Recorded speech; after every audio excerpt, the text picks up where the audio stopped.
তাহলে আমার দোকানের ভাঙ্গা প্রায় 1,40,000 টাকা লাগানো বেগুন গেছে। আমার নাম মনসুর হোসেন, কসবা ত্রিমুখী বাজার বিএনবিজার সিলেট। খাইলে আমি টাকা 1 লাখ ব্যাংকতে তুলি আনে কেশত হয়েছি। তো আবাদে তো এগুলো আমার দরকার লাগছে না, আমি ওলা রয়েছে বাজারও রাত গেছি 12টা 1টার সময় গিয়া আরও টাকা রায়ন পাইতাম হে দিছে, তো ওগুলো লইয়া আইছি।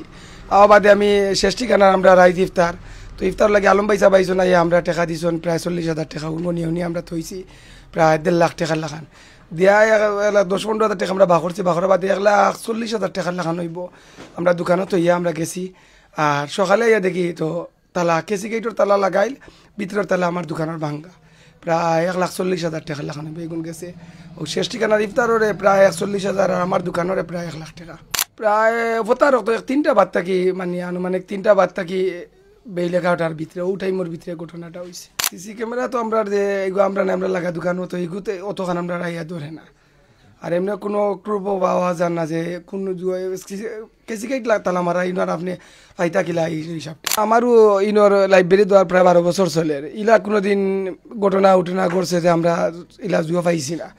এমনি তোরা ইটা সামান্য অত সিলিন্ডার বেন্ডার বা অত গেছে, কিন্তু ইলা টেকার ঘটনা অত বড় দাগর কোনো দিন আজ পর্যন্ত তুমি ইলা করছে উঠছে না, আমরা জানা মতো নাই।